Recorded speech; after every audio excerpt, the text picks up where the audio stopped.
That's my grandma, Carol Woodbury. Now, on the off chance that you know me and are wondering how can she be my grandma when she is obviously not my shade of the rainbow, well, let's start at the beginning. It all has to start somewhere, and that is the beginning of the life and times of an Idaho farm wife.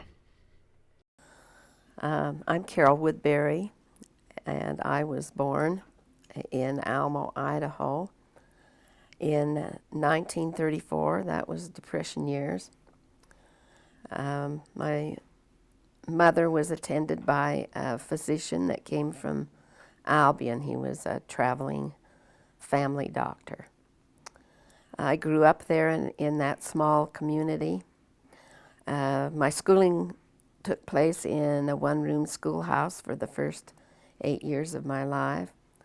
But we had a happy childhood. I was the oldest sibling of a family of 7 children. I have 4 sisters and 2 brothers.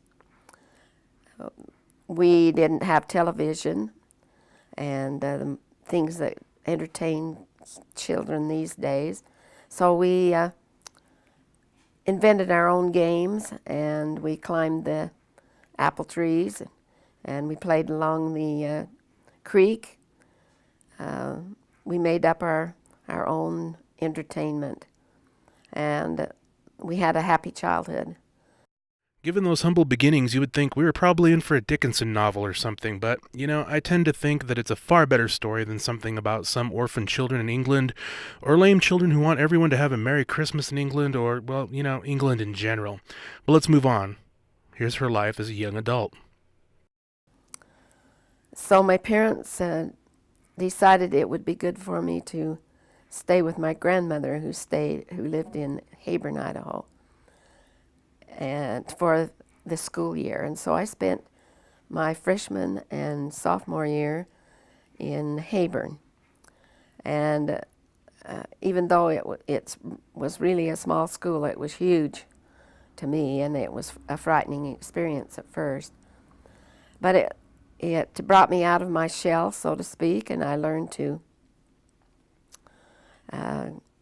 get along with other kids, other students, and it's surprising, but actually in my sophomore year I was elected the class president. The following years, when I was a junior and senior, my mother gave birth to my brothers. The first one was born when I was a junior, and the second one was born when I was a senior, and so I returned home and to help mother with things that needed to be done at home. And so I finished school in Raft River High School in Malta. After my summer with my aunt and uncle in Fresno, California, I returned home briefly, and then I went to business college in LDS Business College in Salt Lake City. After about a year and a half, I finished my business college training, and I was courting my husband, Lyle Woodbury, at that time, and we were married in September of 1954. The first winter, my husband attended college in Logan, Utah, and I had a job during that year. In the spring, we went to Cary, Idaho, and began to farm on a farm in Cary, and we spent the first year of our marriage there, and the next year we moved to Gannett, Idaho, where my husband worked for my uncle, Clarence Allred, and I worked at the general store, like a Peekaboo general store, as a bookkeeper. My husband helped in the potato harvest and also with a sheep farmer lambing the lambs that winter. Following that, his father bought a farm in Raft River, Idaho, and So we moved to Raft River to farm, and we have been in Raft River for the remainder of our married life. The only time that we had away from the Raft River farm was the 2 years that my husband served in the Army. I've always looked at my grandma as the end all, be all. Even my mom was trumped when it came to grandma. She was always there if you needed to talk and sometimes went out of her way to find out what was wrong, which was really annoying if you're an angsty teenager in the 90s. So it's no surprise to find out how many children she raised, or helped to raise. They say it takes a village to raise a child. Well, that would mean my grandma's probably the New York of raising children. Our marriage wasn't blessed with children, and so after my husband returned from the Army, we decided that we needed a family, and so we adopted a girl and a boy. The girl was 5 years old, and the boy was 11.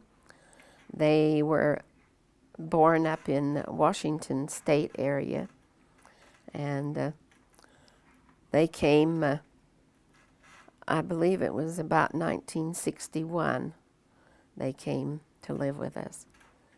And that's been a rewarding experience. Then when Diane, the girl, was in the 5th grade, we brought an Indian girl into our home on what we called the Indian Placement Program. And she was the same age as our daughter Diane, their birthdays being only 2 weeks apart. And she was raised in our home. The two girls became really good friends, and they finished high school together. The boy stayed with us a few years, but he left and went out on his own when he was quite young.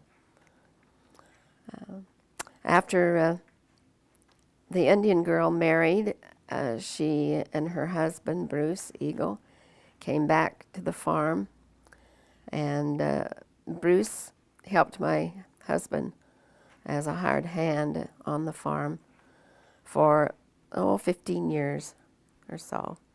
And so we became quite involved with her family. She had 6 children, and we've had most of those children in our home at various times during the school years. And so we've been quite close to this Native American family. The other girl married, and she had 2 girls, and so we have quite a few grandchildren and also great-grandchildren now. We've had a lot of experience with various kids in our home. I think we've had something like 27 different various children in our home during their teenage years. We'd have parents that come to us and say, we have a boy that's having trouble in school. He needs to learn to work. Would you give him a job this summer and teach him to work? And so we've had some experiences with these boys, mainly boys, that have come to live in our home for a summer or maybe 2 summers. A couple of them have already passed away. One was in a terrible motorcycle accident and he died. The other boy became a FBI agent and worked in narcotics, and he had a dangerous job, but he died of cancer. But each one brought something special with them that we remember. You have to learn to be patient, understanding, and try and find what they're especially good at, what they like to do, and kind of encourage the things that they enjoy. And So with all the raising of family, you would think my grandma would be content to just sit around the house watching children, right? Oh, you didn't get the memo, did you? This is about an Idaho farm wife. When I was young, we were expected to help on the farm, and we were involved in most of what was done on the farm.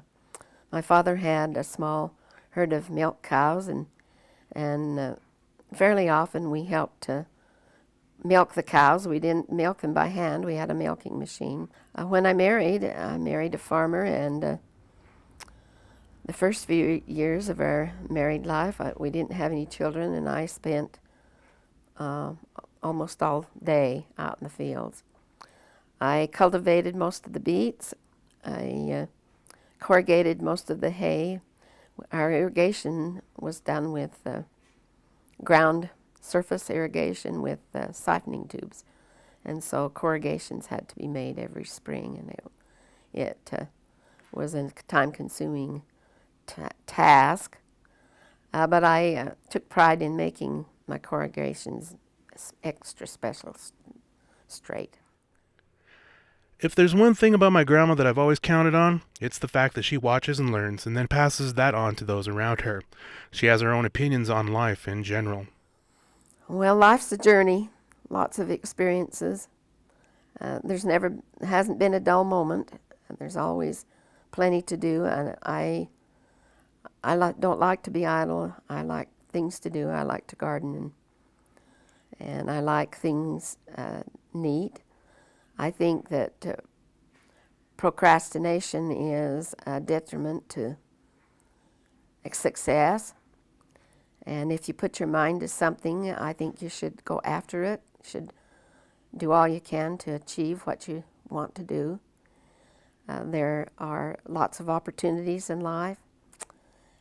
I think that when those opportunities come, you should take them as much as possible. My life has been enjoyable. I, so to speak, hit the floor running in the morning. I'm an early riser, and I go to bed fairly early, but I sleep well, and I like to rise early and get on with the duties of the day. I usually have a plan of what I'm going to do that day, and try and achieve those things. Even if I achieve one or two of those things that I've planned to do, then I feel like I have accomplished something that day.